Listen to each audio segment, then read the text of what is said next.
ചെങ്ങൈമാരെ ഇതാണ് കാനമ്പയിൽ പള്ളി കേട്ടോ. അപ്പൊ ഈ പെയിന്റ് അടിക്കാൻ വേണ്ടിട്ട് ഈ പള്ളിക്ക് പെയിന്റ് അടിക്കാൻ വേണ്ടി ഞാനുണ്ടായിരുന്നു കേട്ടോ. നമ്മുടെ ടീം വർക്ക് ചെയ്തത് നല്ല അടിപൊളി വർക്കല്ലേ. ഓക്കെ, അപ്പം ആ റോഡ് പോകുന്നത് കാനമ്പയിലേക്കാണ് കേട്ടോ. അപ്പൊ ഇതാണ് കാനമ്പയിൽ ടൗൺ വരുന്നത് കേട്ടോ. ടൗൺ എന്ന് പറയുമ്പോൾ ഇല്ല, ചെറിയൊരു സ്റ്റേറ്റിൽ നിർത്തിയേക്കുന്ന ഇവിടുത്തെ ഈ നല്ല റോഡല്ല, കട്ട് റോഡിലേക്ക് പോകുന്നതാണ് നേരെ കർണാടകയിലേക്ക് പോകുന്ന റൂട്ട് കേട്ടോ. അപ്പൊ ഇതാണ് കർണാടക അതിർത്തി വരുന്നത്. ആനയും സാധാരണ ആന ഇറങ്ങാറുണ്ട്. ആന, പോത്ത് ഇതൊക്കെ ഇറങ്ങാറുണ്ട് കേട്ടോ അവിടെ. ഇത് കർണാടകയിൽ എന്തെല്ലോ എഴുതി വെച്ചിട്ടുണ്ട് കേട്ടോ അവിടെ. അപ്പൊ കർണാടക എനിക്ക് വായിക്കാൻ അറിയാത്തോണ്ട് എന്താണ് എഴുതുന്ന അറിയത്തില്ല. അത് കിടക്കട്ടെ. ഇവിടെ നല്ല മതിലുകളൊക്കെ കെട്ടിയിട്ടുണ്ട് കേട്ടോ. മതിലെല്ലാം കെട്ടിയിട്ടുണ്ട്.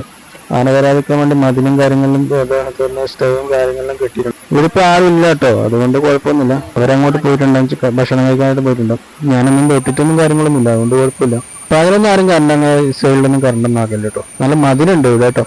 ആനയൊക്കെ വരുന്നുണ്ട്, നല്ല മതിലും കാര്യങ്ങളും ഉണ്ട്, സെറ്റ് ഉണ്ട്.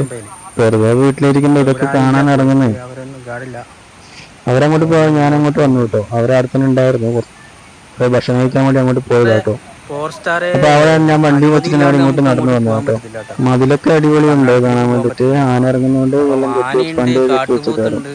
ഞാൻ നേരെ വണ്ടി എടുത്തേക്ക് തന്നെ വന്നു കേട്ടോ. അവിടെ നല്ല തോടും കാര്യങ്ങളും ഉണ്ട്, കാണാൻ വേണ്ടി നല്ല തോടും കാര്യങ്ങളുണ്ട്. എന്താ രസമായി അരുവി ഒഴുകി വരുന്നതാണ്. ഇത് കർണാടകയിലുള്ള വെള്ളമാണ്. അപ്പൊ ഇത്രയുള്ള വീഡിയോ എല്ലാം ലൈക്ക് ഷെയർ ചെയ്യുന്ന സപ്പോർട്ട്